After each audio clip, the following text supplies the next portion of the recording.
Jammikunta municipality 5వ ward పిట్టలవాడలో 5 రోజులుగా తాగునీటి సరఫరా నిలిచిపోవడంతో సుమారు 70 కుటుంబాలు తీవ్ర ఇబ్బందులు ఎదుర్కొంటున్నాయి. తాగునీటి సమస్యపై కౌన్సిలర్కి ఫిర్యాదు చేసినా స్పందన లేదని స్థానికులు ఆరోపిస్తున్నారు.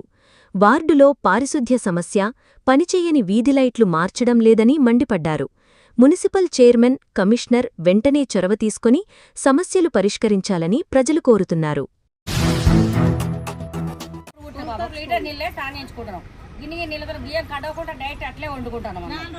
4 రోజులు చుక్కలు ఇంత ముఖం కడుకుంటా కూడా ఒక పనులు కడుకొని ఛాయ్ తాగుతాను. మరి నీళ్ళు లేకపోతే మా పరిస్థితి ఏంది? మేము అనేది బతకాలా, నీళ్ళు అవి బతకాలా? నీళ్ళు బతాయి డ్రైవింగ్ 4 రోజులు వెళ్ళరాక మరి మాకే అవస్థలు. మరి మేమేమి చేసినాం? మా మీద అంతా వాడ మీద కక్ష కట్టింది మాకు. మీ కౌన్సిలర్ ఫోన్ చేస్తే ఏమంటాడు? రేపు వచ్చి మాకు వచ్చి ఇప్పుడు వచ్చి అప్పుడు వచ్చి అంటాడు. అదే ముచ్చట ఇక అక్కడికే ఆగిపోతారు. కన్సర్న్ అడిగితే ఏమంటాడంటే మాకు ఓటు లేదు, అదే లేదు అని చెప్పి అంటాడు. కక్షపూర్వకంగా అంటే సాధిస్తున్నాం అన్నట్టు ఆలోచించి చేస్తున్నాడు. మరి ఏందన్నట్టు చూసి దాన్ని పట్టించుకోతే ఎట్లా ఎప్పుడు పట్టించుకుంటారు? ఇక సిమెంట్ రోడ్ ఇస్తాం, మీకు మోరి కట్టిస్తాం, మీకు చెత్త తీస్తాం, మీకు లైట్లు ఇప్పిస్తాం. సిగ్గు చెర ఉన్నాడు అయితే 24 గంటల లైట్ పడకపోతే వాళ్ళు ఆయన చేయాలని చెప్పు అని చెప్తున్నా. ఇక్కడ 5వ వల్ల రోడ్లు లేక చచ్చిపోతే వాళ్ళు బయటికి వచ్చే అరైతే లేదని చెప్పిన పోయిన చైర్మన్ మాజీ తక్కలపల్లి రాజేశ్వరరావు కూడా చెప్పిన, ఆయన కూడా కొద్దిగా లేదా? వాళ్ళకి ఏం కావాలి? వాళ్ళకు ఒక్కొక్కరికి ఏం కావాలంటే జమ్ముకుని మొత్తం ఆక్రమించుకోవాలి, ప్లాట్లు ఇండ్లు కట్టుకొని మొత్తం ముంచుకొని తింటాం అన్న ఆలోచన విధానం తప్ప ఒక్క రాజకీయ నాయకులు తెలియలేని దద్దమని పుట్టారు.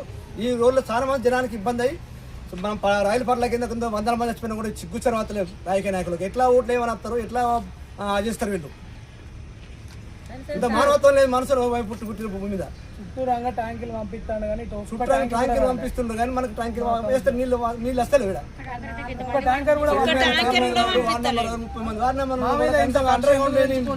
జమ్ముకుంటారు. ఇలాంటి బతుకునే వాళ్ళు రాజీనామా చేసుకోవాలని చెప్పాను. ఈ ఎమ్మెల్యే కంటే మొదలు మొత్తం ఆల్ రౌండ్ అందరూ రాజీనామా చేసుకోవాలి. వీళ్ళు వార్డు నెంబర్ కంటే లేక దొంగలు వాడి ఇట్లా రాయంటే కూడా ఒక్కరు కూడా అచ్చగిట తొంగి చూసిన లేరు. ఇంకా లైట్ వేయమంటే కూడా లైట్ వేస్తున్నారు. ఇంటి ముందట మోరి జామ అయ్యి వాసన లేచి ఇంటికానే ఉంటాను. మేము పోయి వేరే మా బిడ్డ వాళ్ళ ఇంటికాడ ఉంటాను. మాకు అవసరమే లేదు, మాకు ఏది లేదు అన్నట్టుగా చేస్తారు అందరు కలిసి. మరి అసలు పాతలు అట్లా వేసి కొత్తలు ఇట్లా చేస్తారు. మరి మాకు నీళ్ళు లేవు, కనీసరిగా లైట్లు లేవు, రోడ్లు లేవు. ఏమైనా చచ్చిపోతే ఇప్పుడు స్పాట చచ్చిపోతే ఒక మనిషి నచ్చేంత తొమ్మ కూడా లేదు మాకు. ఎవరు కూడా ఇంత పట్టించుకునే లెక్కనే లేదు ఎవరు. మాకైతే ఖచ్చితంగా రోడ్లు కావాలి, లైట్లు కావాలి, నీళ్ళు కావాలి. బయట నీళ్ళు కూడా మా వాడకే రాలి అందరికి వచ్చినాయి మొత్తం. మాకైతే ఒక పైప్ లైన్ కూడా గింత కూడా వేయలేదు మా వాడకు. మా 10 ఇళ్ళకే విన్నావా? నీళ్ళు లేక కొట్టుకొని లొల్లీలు పెట్టుకొని మాటలు కూడా బంద్ చేసుకొని సంవత్సరాలు కొద్దుంటాను. కమిషనర్కి ఇచ్చినాం, తక్కలపల్లి రాజేశ్వరయ్యకి ఇచ్చినాం, పాత కౌన్సిలర్కి ఇచ్చినాం, ఇంకా అందరికి ఇచ్చినాం. దాని చుట్టూ కూడా తిరిగినాం మేము. ఇప్పుడు 5 ఏళ్ళు 10 ఏళ్ళ బట్టి మేము అదే చీకట్లో మగ్గుతాను. మాకు లైట్ లేక మాకు దొంగలు వచ్చాగో మన దొంగలు పడరు అన్ని వేని బట్టలన్నీ ఎత్తుకపోయారు. చీరలు గందులు 4000 రూపాయల కొడుకు కాలిరిగింది. నాకు నడువ తోవలేక జారి పడితే నా కొడుకు కాలిరిగితే మనకి గింత కూడా పట్టించుకునేటోళ్ళు కూడా వెళ్ళలేరు. ఇలా ఎట్లున్నవని పలకరించే మానవులు కూడా లేరు. పాత వాళ్ళు లేరు, కొత్త వాళ్ళు లేరు. బాంచర్ కాలు మొక్తా అని అంటే మాకు పనులు చేస్తారట. మరి ఎవరు చేస్తారో మరి ఎవరు ఆయన పేరు చైర్మన్ చేస్తాడా లేకుంటే మరి పాత కౌన్సిలర్ చేస్తారా, పాత ఆయన చేస్తారా? మరి ఎవరు చేస్తారు? ఎవరి కాలు పట్టుకోవాలి? ఈ ముగ్గురు ఇట్లా ఎవరి కాలు పట్టుకుంటే వాళ్ళ కాలు పట్టుకుంటాం. మీరు మాకు కావాలా?